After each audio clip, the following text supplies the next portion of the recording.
Aí, por favor, me avisem que a gente retorna. Então, a gente ficou na última aula tratando sobre vias metabólicas e inibição da atividade enzimática, e para entender como se dá dentro de um fluxo de reações metabólicas no organismo vivo, essa sequência de reações induzidas ou catalisadas por enzimas. Então, quando a gente pensa num fluxo de atividade enzimática, a gente tem que o substrato da primeira enzima vai gerar um produto, esse produto vai ser substrato de uma segunda enzima, que vai gerar um segundo produto, e isso vai se mantendo em equilíbrio. Essa sequência de reações catalisadas por enzimas dentro do organismo vivo, que a gente chama de via metabólica. Metabolismo nada mais é do que todas as reações envolvidas dentro de um organismo vivo, ou seja, todas as vias metabólicas que esse organismo vivo tem para gerar produtos de interesse biológico ou produtos que sejam interessantes para a sua vivência, né, para a sua sobrevivência. Nessa mesma ideia de via metabólica, os produtos são gerados segundo a demanda da célula. Então, eu não quero nem produzir produtos de mais, nem produzir produtos de menos. Ou seja, eu não quero nem que uma enzima esteja superativa, consumindo muito o substrato e produzindo muito produto, nem que essa enzima esteja inativa, não conseguindo converter substrato em produto. Eu tenho que manter isso aqui tudo em equilíbrio. E o equilíbrio se dá através de um processo chamado de modulação alostérica. Essa modulação alostérica é feita dentro dos sistemas bioquímicos a partir da reação entre a enzima e o seu produto, ou a enzima e o seu substrato. Como é que se dá esse processo? Em uma outra região que não seja o sítio ativo da enzima, ou seja, um outro lugar que não é o sítio ativo da enzima em questão, uma outra região da enzima que não é o sítio ativo, essa outra região é chamada de sítio alostérico, interage com o substrato ou interage com o produto, ativando ou inativando a atividade da enzima. Por exemplo, eu tenho tanto substrato no meio que eu preciso que essa enzima aqui, A1, converta substrato em produto. Então, o substrato se liga ao sítio ativo, mas ele também se liga ao sítio alostérico, fazendo com que a enzima esteja mais ativa, convertendo ainda mais substrato em produto. Uma segunda hipótese, eu tenho muito produto, eu já tenho esse produto aqui em grandes quantidades. Então, ele é produto da primeira enzima, eu preciso que ela se torne menos ativa. Esse produto vai se ligar à enzima 1, fazendo com que ela se torne menos ativa, ou seja, que ela diminua a capacidade de converter substrato nesse produto. Esse processo faz com que eu mantenha em equilíbrio as concentrações do substrato e do produto. E a esse processo eu dou o nome de inibição alostérica, ou seja, eu diminuí a atividade da enzima através de uma interação do produto com a enzima, fazendo com que ela diminua a sua atividade. O inverso é o que a gente chama de ativação alostérica, ou seja, o produto que aqui está acumulado vai ser substrato dessa segunda enzima. Então, ele se liga ao sítio ativo da enzima, lógico, que é a sua função normal para virar um produto 2, mas ele também pode se ligar a outra região dessa enzima 2, aumentando a sua atividade, fazendo com que essa enzima 2 esteja mais ativa e consuma o excesso desse produto, gerando o produto 2. Ao final, a inibição ou a ativação alostérica tem como função a manutenção do equilíbrio dentro do sistema, ou seja, para manter todas as enzimas em equilíbrio.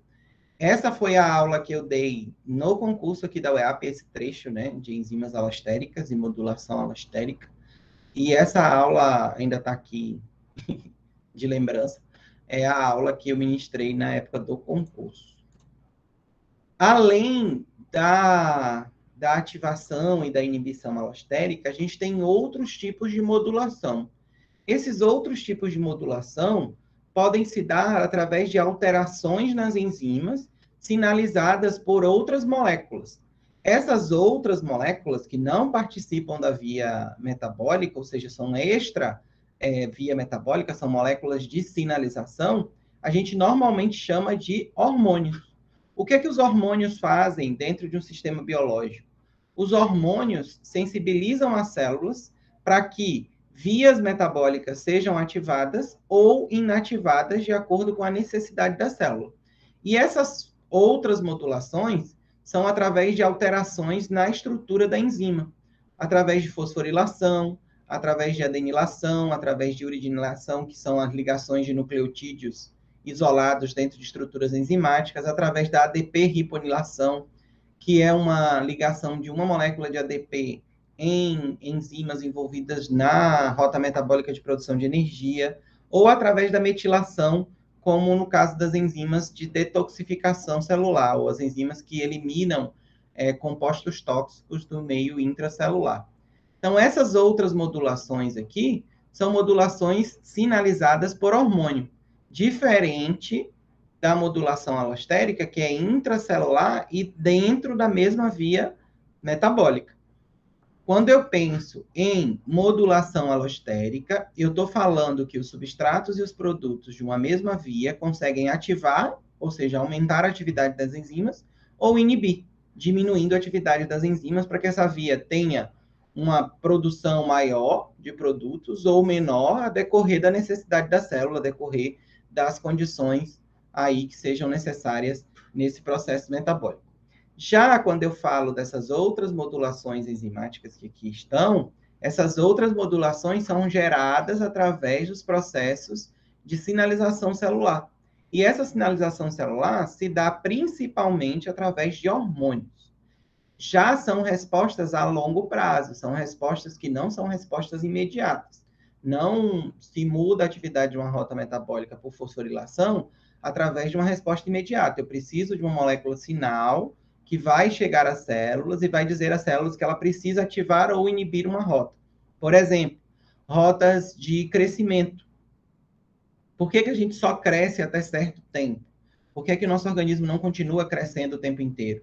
Porque a gente tem moléculas sinais, que são os hormônios de crescimento, que chegam às células e ativam, através de fosforilação, enzimas envolvidas na rota metabólica que gera o crescimento das células, ou o crescimento ósseo, ou o crescimento das células de pele, ou o crescimento de todas as outras células que a gente precisa aí para ir crescendo. Então, o que muda quando a gente está crescendo e quando a gente para de crescer é a presença ou a ausência das moléculas sinais.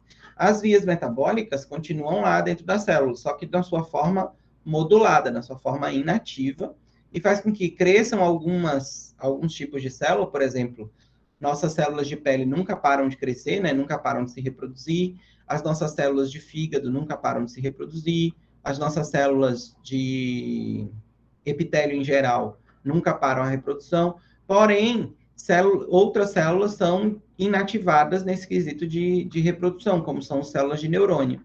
Por que os neurônios param de crescer ou param de se reproduzir ali por volta dos 3 anos? Porque eu não tenho mais moléculas sinais que ativem as rotas metabólicas ou que modulem as enzimas para que essas células de neurônio continuem se reproduzindo.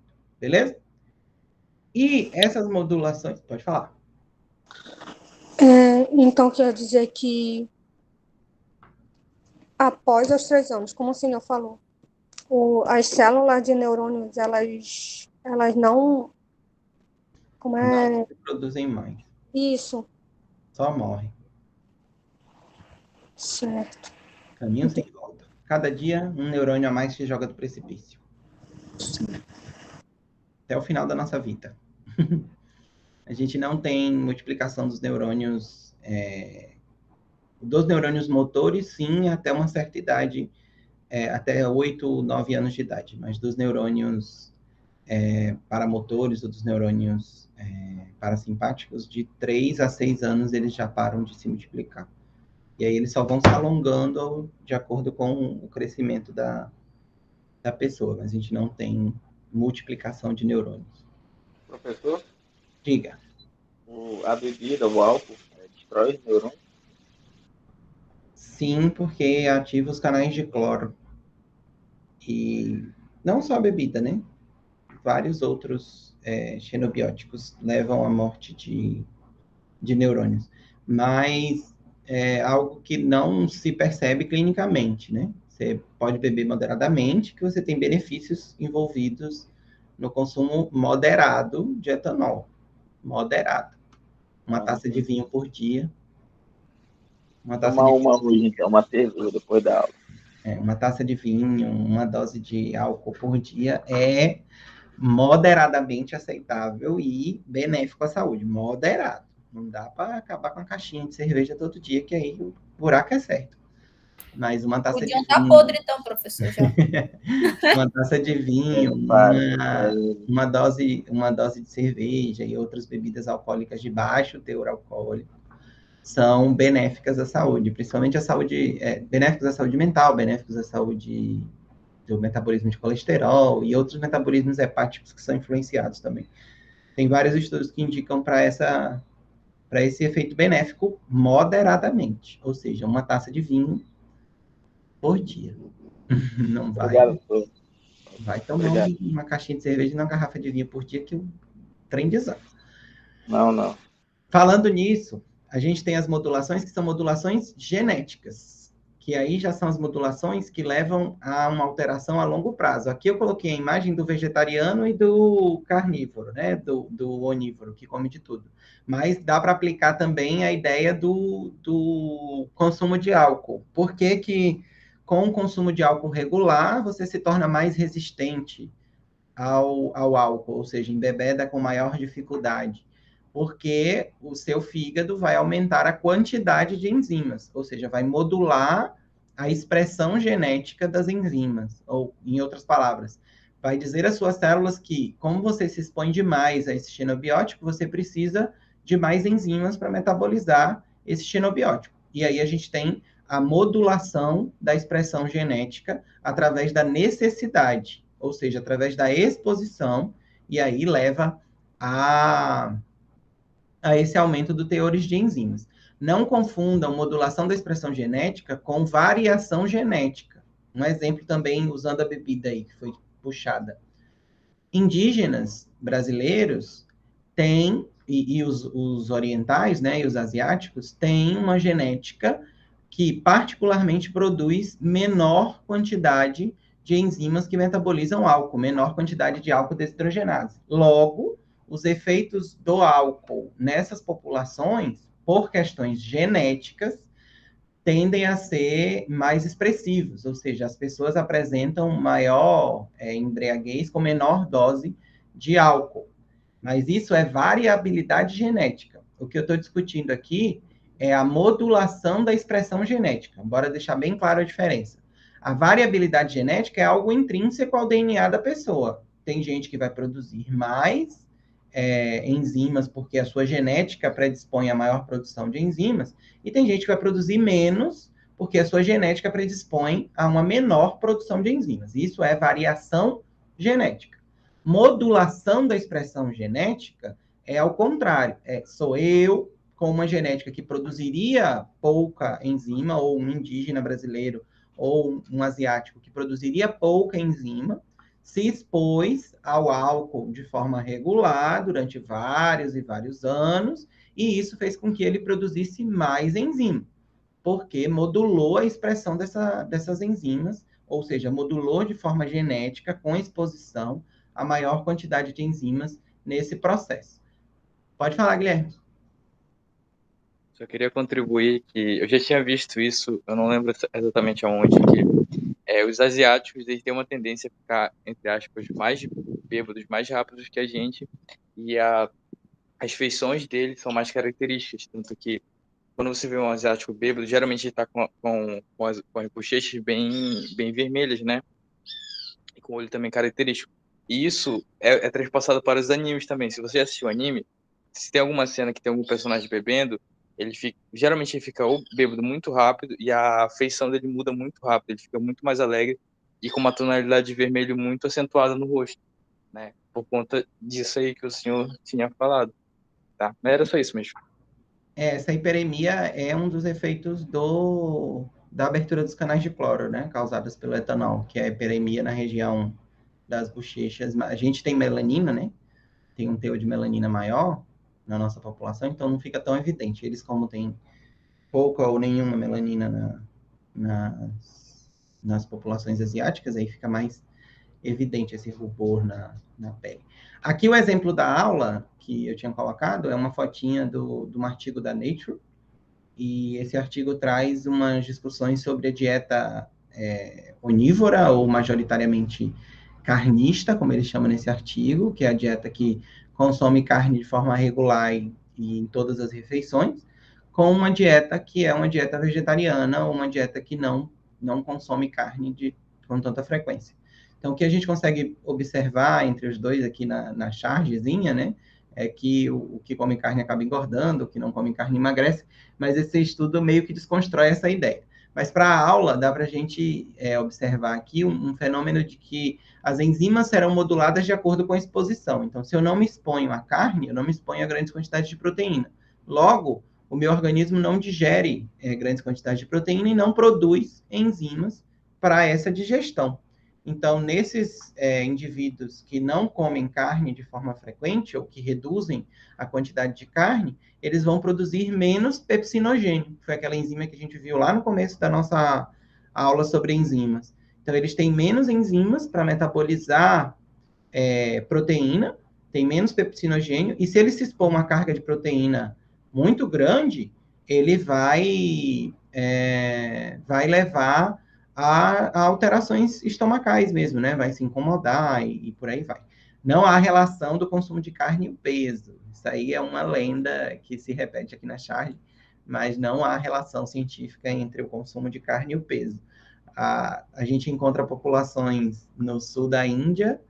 A Índia é vegetariana em sua totalidade, né? Então, é um país que é vegetariano em sua totalidade. É uma população lá de 1 bilhão de habitantes que são vegetarianos.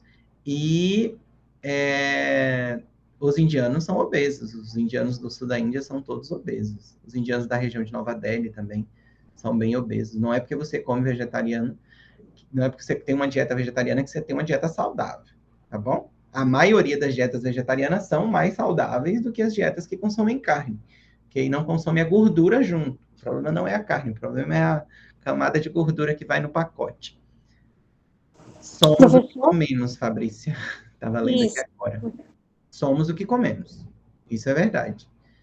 Todo o metabolismo celular e corporal é regido pela dieta que você tem, em todos os níveis. O nosso metabolismo não é um sistema fechado. A gente precisa de nutrientes o tempo inteiro. E o consumo desses nutrientes rege a nossa vida. E um dos principais pontos desse consumo de nutrientes que rege a nossa vida é a quantidade de caloria. Só há obesidade se o consumo de caloria for superior ao gasto calórico diário. E isso durante muito tempo. Não se torna obeso de um dia para o outro. Se torna obeso por um estilo de vida ao longo dos anos. Não é de um ano para o outro que uma pessoa vai se tornar obesa. Professor, aí, só fazendo um parêntese e não, talvez até fugindo da aula, e aquelas pessoas que têm, não sei se isso é cientificamente provado ou se tem alguma coisa a ver, mas parece que tem pessoas que têm uma facilidade muito grande para engordar, certo? E outras pessoas não, por exemplo, sabe, acho que você já ouviu falar que tem aquelas pessoas que comem de tudo, mas que é magro de ruim.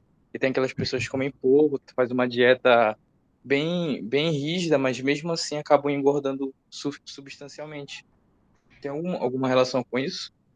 Tem sim. Eles são as variações determinadas pela quantidade de enzimas ou pela capacidade metabólica desses indivíduos. São os chamados metabolizadores lentos, médios e rápidos. Se eu pego uma população, deixa eu só botar aqui para riscar. Se eu pego uma população em geral, estão vendo o slide, então? Se eu pego uma população em geral e observo nessa população a quantidade de enzimas, por exemplo, vamos dizer que, usar o exemplo que a gente está usando aí para fixar bem do álcool, quantidade de pessoas que metabolizam álcool. Eu peguei uma população brasileira aqui de Macapá e fui verificar quantas pessoas metabolizam álcool e quanto as pessoas têm de enzima. Essas pessoas vão apresentar uma curva como essa, uma curva gaussiana. Vão apresentar uma curva gaussiana, ou seja... Mas, professor, Diga. mas e sobre aquilo, sobre a variabilidade genética, não seria diferente para todos? Não, então, cada um vai ter a sua própria quantidade de enzimas, vai ter sua metabolização. Só que quando eu olho aqui a população de Macapá, por exemplo, eu vou encontrar uma curva de distribuição assim. Ou seja, algumas pessoas, aqui seria a quantidade de enzimas, de menos, de zero, né, para muita enzima.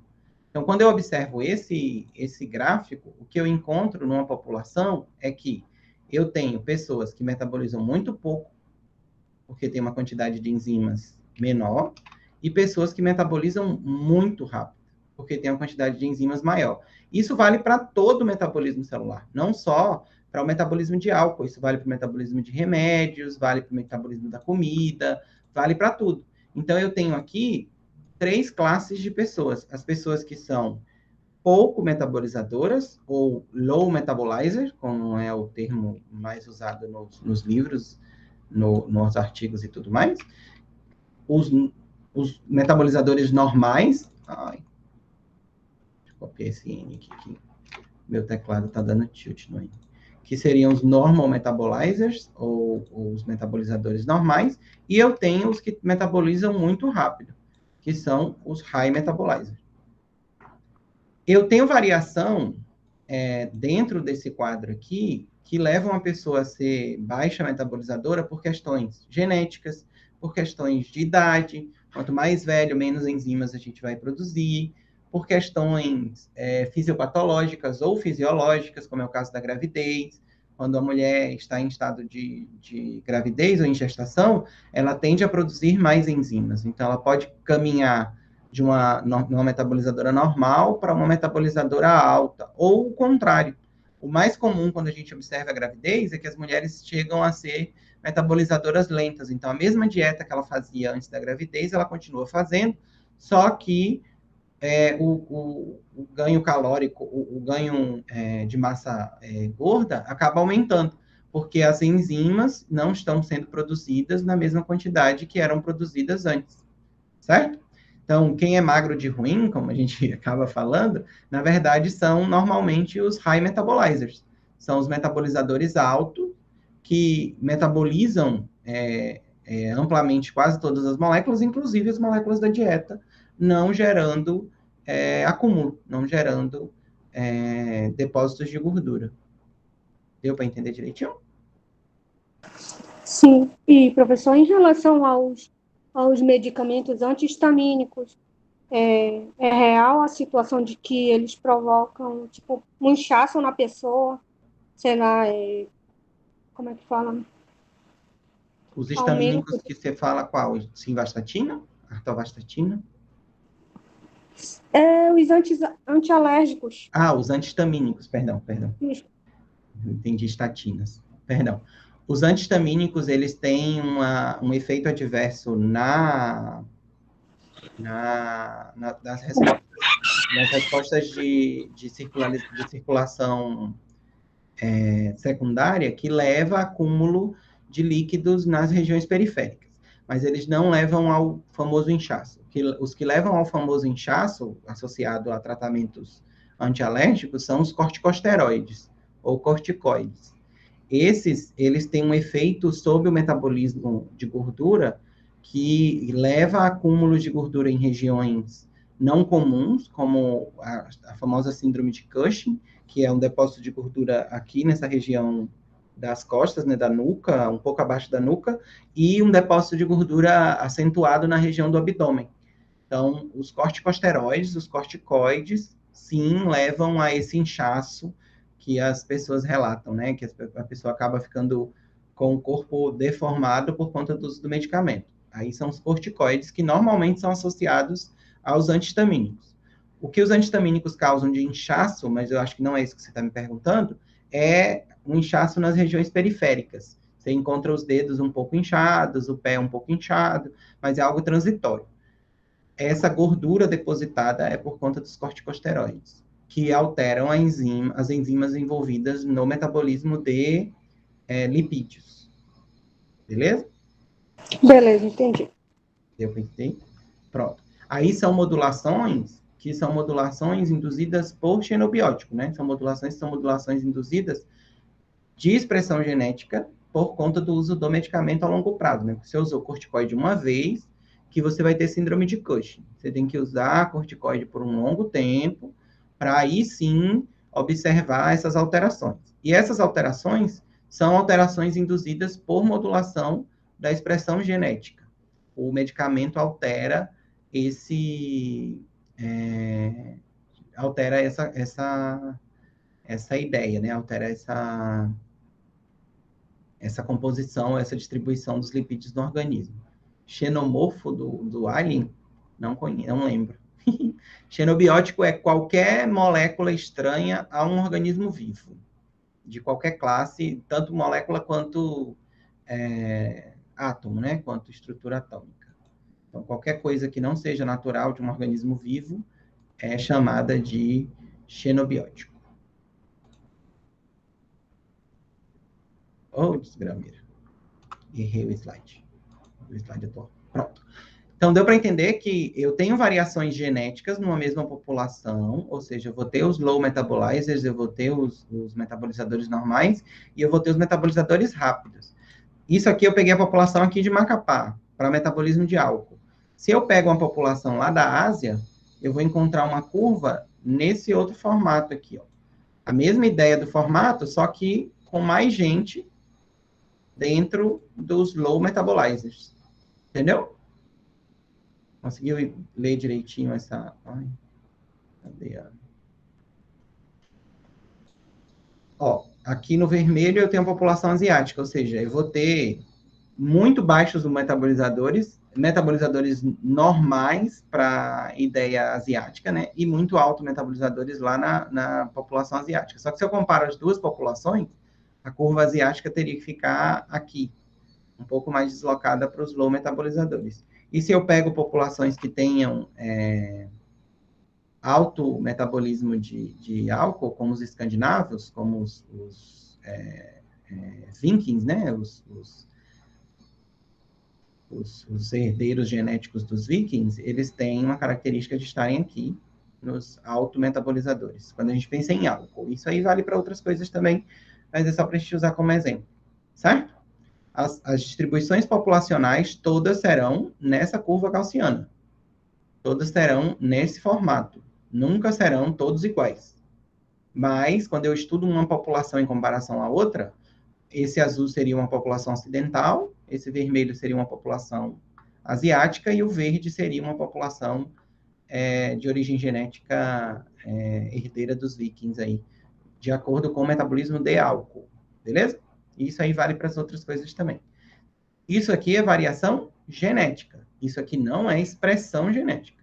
Expressão genética é alguém que está aqui no low metabolizer, consumir álcool e caminhar até se tornar um metabolizador normal. Beleza? Deu para entender direitinho? Entendi. Aí ele faz esse caminho com o consumo de álcool para, entre aspas, acostumar o corpo dele com o consumo. Com exposição, isso. Com exposição ao xenobiótico, fazendo com que a expressão genética aumente. Ou seja, fazendo com que o infeliz tenha maior produção de enzimas, porque ele está se expondo a esse xenobiótico. Isso vale para tudo. Você pega alguém que mora... Diga, pode falar. Eu ia perguntar para isso, se essa exposição ao xenobiótico faz com que ele faça esse caminho da... Por exemplo, ele estava metabolizando lento, agora ele está metabolizando normal. Aí isso vale para qualquer coisa. Qualquer coisa. E naqueles casos que a pessoa é alérgica a determinada comida, ela aí consegue deixar de ser alérgica? Aí já é uma resposta imunológica. Mas se regula essa resposta através de exposições lentas, né? Porque aí já é uma resposta imunológica, já foge um pouco de bioquímica. Já é uma resposta por ribozimas e não enzimas. São as respostas por anticorpos. Respostas por abizimas e não enzimas. Essas abizimas são os anticorpos. Eu preciso que essas células de defesa parem de entender esse xenobiótico como algo tão danoso às suas estruturas a ponto de gerar uma resposta imunológica. Alergia já foge um pouco dessa observação que a gente está fazendo, mas é possível reverter uma alergia através de tratamento com exposições graduais ao xenobiótico, né? Então, quem tem alergia a camarão, por exemplo, começa usando doses homeopáticas, parte por trilhão, dilui a proteína uma parte por trilhão e vai aumentando essas concentrações aos poucos, até que o sistema imunológico não entende mais como um produto como um produto a ser combatido, como um produto que gere o processo alérgico. É possível, tratamento homeopático. Aqui tem na FAB, naquele centro de tratamento alternativo do governo, eles fazem tratamentos homeopáticos para alérgenos, preparam medicamento e tudo mais. E não fugindo do assunto da aula de hoje, mas medicamento homeopático é diluído em conhaque. Vocês estão só falando de cachaça. Por que conhaque, professor? É historicamente usado assim e nunca se alterou, na verdade. A homeopatia não tem muita explicação científica, né? É algo que funciona, mas a nossa lei científica cartesiana e não quântica ainda não explica tudo. A química quântica está chegando perto, mas ainda não explica, não. Mas historicamente se faz com conhaque e segue se fazendo com conhaque. É a mesma coisa dos glóbulos homeopáticos. Historicamente se faz com lactose e continua se fazendo com lactose. Vamos voltando à nossa aula. A homeopatia funciona, só não é explicada. Eita. Desculpa aí, gente. O cachorro querendo participar da aula aqui. Então, ó, a gente viu que uma enzima pode ser modulada, que uma enzima pode ter a sua atividade modulada dentro da sua estrutura através da modulação alostérica ou da modulação por hormônio ou da modulação por alteração de quantidade, né, genética. E essa sequência de atividades moduladas dentro de uma atividade enzimática vai depender do que a gente precisa de resposta para essa atividade. A ideia é manter a via em equilíbrio. Tá vendo? Agora, quando a gente pensa em especificidade enzimática, a gente está trabalhando a relação da enzima com o substrato. Então, a gente está discutindo o quanto a enzima tem relação com o substrato para que essa reação enzimática aconteça. Lembra que a gente falou que enzimas são extremamente específicas? A gente tratou disso logo no comecinho. Agora a gente vai entender um pouquinho desse grau de especificidade. Então, as enzimas, elas têm um grau de especificidade imensamente maior do que o grau de especificidade de outros catalisadores químicos. Por exemplo, se eu tenho uma reação de saponificação, uma reação de converter ácido graxo em sabão, eu induzo essa reação através de um catalisador que é o uso de meio básico, meio extremamente básico ou excessos de OH-. Essa reação induzida por OH- é inespecífica, pode acontecer qualquer coisa. Então, somente formar sabão, quanto formar N outros subprodutos. No caso das enzimas, não é assim que se faz, não é assim que ocorre. As reações são reações geradas através de substratos específicos, formando produtos também específicos.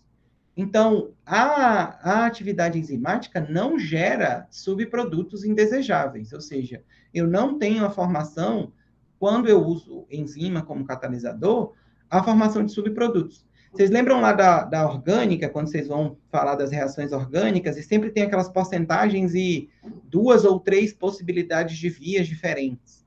Quando a gente fala de orgânica e coloca um catalisador lá nas reações orgânicas, ele se divide em várias possibilidades, porque aquele catalisador não é específico para o substrato, nem é específico para gerar o produto. Acaba formando vários subprodutos e isso a gente acaba estudando lá na orgânica. Na bioquímica, o substrato vai gerar o produto específico. E isso é feito através de dois mecanismos principais. O primeiro mecanismo é a especificidade enzimática induzida pela complementariedade geométrica, ou seja, as regiões da enzima, as terminações de aminoácidos que aqui estão, vão ser perfeitamente encaixadas com o substrato através de interações entre essas regiões da enzima e as regiões do substrato. Então, toda vez que eu penso em relacionar ou em imaginar como o substrato se liga à enzima, essas ligações são feitas por essa complementariedade geométrica. A disposição de terminações de aminoácidos aqui no sítio ativo vão ser complementares à disposição das funções orgânicas da enzima. Então, um vai se encaixar perfeitamente com o outro. Esse encaixe é um encaixe tanto geométrico quanto eletrônico. Então, tanto eu tenho disposição de espaço para que a enzima tenha a capacidade de se ligar ao substrato, quanto eu tenho a disposição de funções orgânicas que geram uma perfeita distribuição eletrônica para que um encaixe ao outro de forma perfeita. Se esse encaixe não for feito de forma perfeita, as enzimas, como a gente viu no começo, podem se ajustar ao substrato, fazendo com que a enzima tenha uma especificidade a ponto de selecionar enantiômeros. Então, quando a gente fala de atividade enzimática e eu tenho substratos que são quirais, substratos que gerem enantiômeros, essa enzima se liga a um único enantiômero, porque a especificidade desse arranjo de aminoácidos foi tão evolutivamente perfeita, ou seja, foi montado durante tantos e tantos anos de erro e tentativa, que levou à formação dessa especificidade. Então, o que é que justifica a especificidade enzimática? O que gera essa especificidade é a complementariedade geométrica e a complementariedade eletrônica através de interações do tipo hidrofóbicas, principalmente forças de Van der Waals, interações eletrostáticas, quando eu tenho cargas reais no substrato, e aí eu gero carga real contrária na enzima, ou seja, se o substrato tem uma carga positiva, a enzima vai ter uma região de carga negativa, ou interações do tipo pontes de hidrogênio, que aqui para a bioquímica é chamada de ligações, para gerar essa especificidade aí em questão.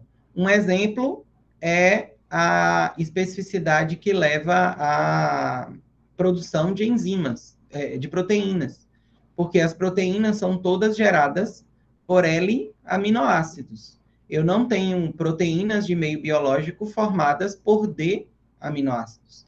As enzimas que produzem as proteínas só usam L-aminoácidos. E isso já é um exemplo dessa estereoespecificidade. Mas nem toda enzima é tão específica assim. As enzimas podem ser específicas a uma função orgânica, como é o caso da álcool-desidrogenase, que atua sob hidroxilas. Ela atua sobre a região hidroxila alcoólica. Pode ser de qualquer tipo de álcool, de metanol, de propanol, de etanol. Todas elas serão metabolizadas através desse processo da álcool-desidrogenase. Ou seja, a especificidade dessa enzima não é a molécula em si, é a função orgânica que aqui está. Isso se aplica principalmente a moléculas a enzimas de detoxificação. As enzimas do famoso complexo, que acho que vocês já devem ter ouvido falar, que é o complexo chamado de citocromo P450, ou CYP450. Esse citocromo P450 são enzimas direcionadas a funções orgânicas capazes de metabolizar os mais infinitos xenobióticos, os mais infinitos medicamentos e compostos que a gente entra em contato no nosso dia a dia. Então, eu tenho enzimas que são estereoespecíficas, ligadas a uma molécula com estrutura, com características de escolher um enantiômero, como é o caso das enzimas envolvidas na produção e na hidrólise de proteínas, e tenho enzimas que são ligadas a estruturas orgânicas, como é o caso da álcool-desidrogenase. Então, a gente viu aí que as enzimas podem ser moduladas, as enzimas têm especificidade enzimática dependendo da sua reação a ponto de escolher enantiômeros, e agora a gente vai discutir por que elas são potentes catalisadores. Só contextualizando um pouquinho da ideia de função catalítica, né? A função de catalisador é reduzir a necessidade energética ou reduzir a energia de ativação envolvida nesse processo aqui, ou nesse caminho reacional que a gente discute lá na fisicoquímica, que vocês já estão carecas de saber aí nesse processo. Então, aqui eu trago um gráfico só para a gente contextualizar essa ideia, que é, aqui eu tenho glicose e oxigênio, que é o mesmo que pegar uma folha de papel. Pega uma folha de papel aí, uma folha de papel é glicose, na forma de celulose, e aqui do lado eu tenho oxigênio. Por que esse papel não está sendo queimado? Porque durante esse processo do papel para queima, eu tenho uma quantidade de energia de ativação que impede que essa reação, mesmo sendo uma reação espontânea, que ela aconteça numa velocidade alta. Essa reação do papel sendo queimado não está acontecendo ao nosso olho. Mas se eu deixar esse papel aqui por uns 200 anos, quando eu voltar, ele já se perdeu aqui em alguns aspectos, ou seja, ele já sofreu dano oxidativo pela presença de oxigênio, que é como a gente observa os papéis antigos que a gente se depara, desculpa, no nosso dia a dia. Então, a reação está acontecendo, só que a energia de ativação impede que essa reação aconteça o tempo inteiro. Então, o que as enzimas fazem? As enzimas fazem, como todos os catalisadores, as enzimas diminuem a energia de ativação. Então, a linha vermelha é sem enzima e a linha azul é com enzima. Então, quando eu estou sem enzima, a energia de ativação dessa reação de converter glicose em CO2 e água é altamente elevada, é necessária uma grande quantidade de energia, e quando eu coloco enzima nesse processo, eu diminuo essa energia de ativação, e aí eu permito que essa reação aconteça mais facilmente. Lembrando que as enzimas não alteram o equilíbrio das reações. Enzimas são catalisadores como os catalisadores químicos. Então, eu não tenho alteração do equilíbrio, eu só tenho alteração da velocidade da reação química aqui envolvida. Conseguiu entender isso aqui direitinho? É mais uma revisão da fisicoquímica mesmo do que um novo assunto. Sim, professor. Mande bala. Certinho? Então, vamos lá. Nessa ideia de diminuir a atividade ou a energia de ativação das enzimas, fazem com que a gente tenha o fenômeno catalítico esclarecido, ou o fenômeno catalítico descrito nesse gráfico que a gente está vendo. E essa catálise é feita por alguns mecanismos. Mecanismos de reação ácido-base, catálise covalente, que é literalmente a enzima se ligar ao substrato e mover essa enzima a ponto de quebrar as estruturas moleculares, catálise com íons metálicos, efeitos de aproximação e orientação, e efeitos de ligação preferencial a complexos já reativos, ou seja, a enzima seleciona quem já estiver aqui nesse nível de energia de ativação, fazendo com que não seja necessário um movimento browniano para que essas moléculas se encontrem. Então, ela já seleciona as moléculas que estão no nível de energia de ativação pronto para que aconteça o meio reacional. Então, aí eu diminuo essa necessidade de energia. A gente não discute muito esses mecanismos de catálise, porque não são relevantes para a bioquímica, é mais a gente entender que eles existem e entender que são através desses mecanismos que as enzimas conseguem gerar a sua função catalítica.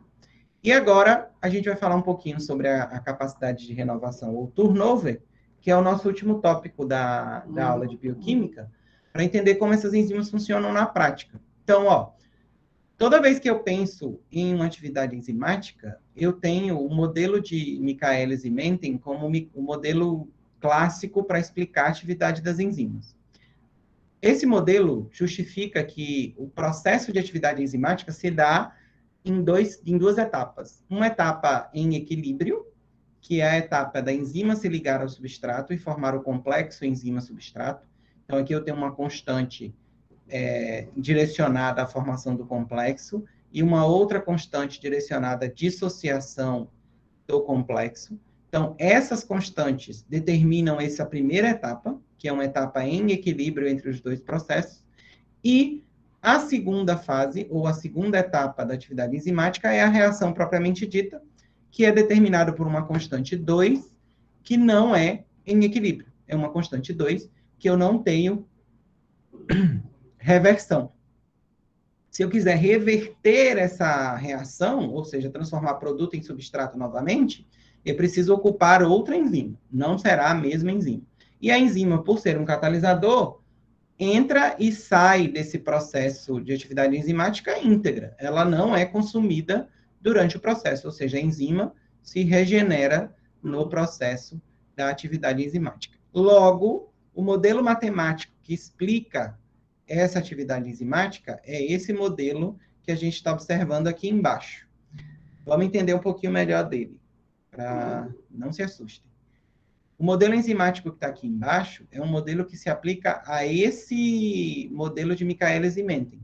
Aqui eu tenho a V0, que é a velocidade zero de uma enzima, que é igual à velocidade máxima pela concentração de substrato, sob a inclinação dessa velocidade com o Km, que a gente vai entender agora o que é, mais a concentração de substrato. Vamos entender o que é esse Km e a gente retorna a essa equação. Então, ó... A Km é uma constante, professor, aí também? É uma constante. É uma constante que a gente vai discutir agora. Ó, vamos lá. Aqui eu tenho um gráfico para entender melhor essa equação que justifica esse modelo, tá bom? Bora lá.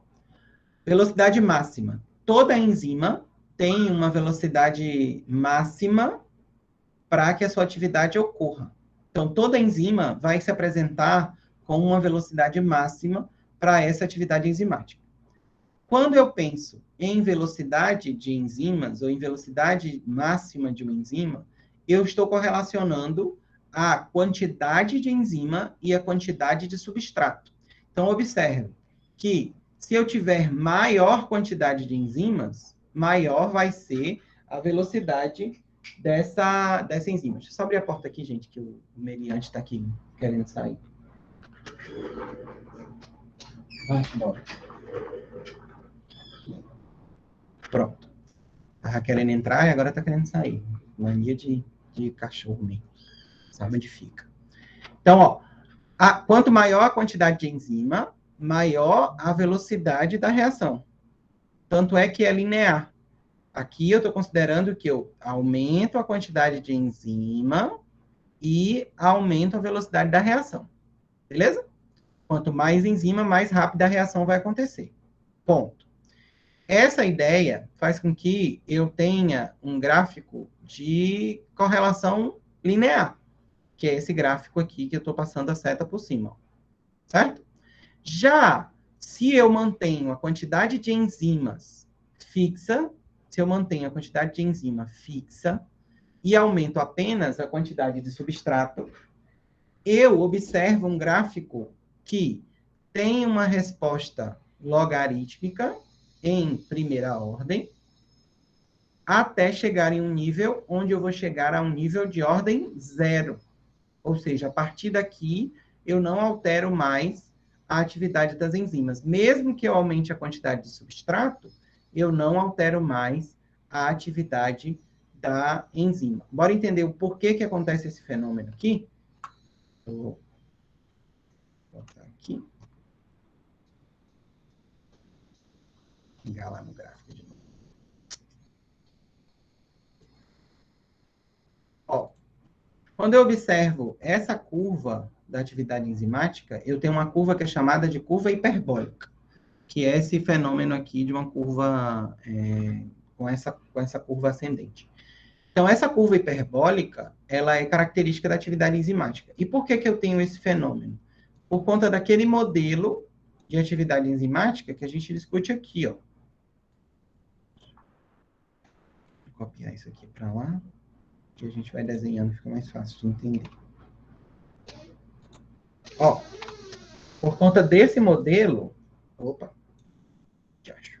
Ctrl Z... Peraí. Vamos com calma.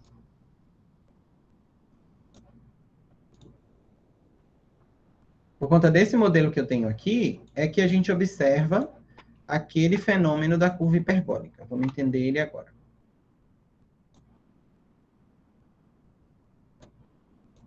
Ó. O que é que eu tenho quando eu penso na atividade enzimática direcionada a essa relação? Quanto mais enzima eu tiver, se eu estiver aumentando a quantidade de enzima, olha, eu tenho mais enzimas, logo eu vou ter mais complexo, logo eu vou ter mais produto, certo? Então, se eu aumentar a quantidade de enzimas, numa quantidade excedente de substrato, eu vou ter uma maior velocidade da reação. Quanto mais enzimas, maior a velocidade. Se eu mantenho as enzimas fixas, ou seja, a enzima está fixa aqui, eu não mexi, e eu vou aumentando a quantidade de substrato. Então, quanto maior a quantidade de substrato, maior vai ser a formação do complexo. Só que essa relação enzima-substrato e formação de complexo é um equilíbrio. Então, vai ter uma hora que eu vou chegar em um nível que, mesmo que eu coloque mais substrato, isso aqui já chegou em equilíbrio. Não se desloca mais a formação de enzima-substrato, do complexo enzima-substrato. Logo, eu não tenho enzima transformando produto. E aí eu chego nesse nível aqui, que é o nível de ordem zero, ou nível de velocidade máxima. Velocidade máxima da concentração de enzima que a gente está trabalhando aqui como fixa. Então, logo, uma quantidade de enzimas fixa vai obter uma velocidade máxima com certa concentração de substrato, porque eu alcanço o equilíbrio do Q1, da constante de equilíbrio relacionada entre a formação do complexo enzima-substrato e da enzima mais o substrato de forma isolada, né, de forma separada. Esse equilíbrio aqui, ó, é que determina essa ordem zero. Quem é que determina essa primeira atividade de forma hiperbólica? Tanto a constante de equilíbrio quanto a Q2, porque aqui, nesse passo hiperbólico, eu vou aumentando a quantidade de substrato, eu vou aumentando a quantidade de complexo, eu vou aumentando a velocidade, porque está virando produto. Até chegar em um nível onde eu alcance o equilíbrio de Q1. A partir desse equilíbrio de Q1, eu tenho uma constante de resposta a uma velocidade máxima que não vai ser alterada. É fácil determinar essa velocidade máxima numa enzima? Não, não é fácil. Então, se convencionou, dentro da bioquímica, a trabalhar com metade dessa velocidade. Então, o que é o Km? O Km é a quantidade de substrato necessária para que uma enzima chegue à metade da sua atividade máxima. É uma constante por enzima. Cada enzima vai possuir o seu Km, ou a dita constante de Michaelis. Cada enzima vai possuir uma quantidade de substrato, lembrando que aqui, ó, é quantidade de substrato, ou seja, cada enzima vai possuir uma quantidade de substrato relacionada com a velocidade, ou com metade da velocidade dessa enzima. Vamos fazer assim, que aqui a gente entra numa discussão que é bem interessante sobre enzima, e a gente pode terminar amanhã essa parte, e logo depois continuar com lipídios, para a gente discutir com mais tempo. Vocês já estão cansados aí, né? Bioquímica é um pouco tenso. Podemos fazer assim? Agora que eu vim ler o trem do Guilherme. Mar, menino. Me deixe. É o filtro. Podemos fazer assim, então? Mais 10 pontos pro Guilherme. Mole, professor. Ai, ai. Nem fizeste a prova ainda, rapaz. Tudo bem, professor? Como o senhor desejar.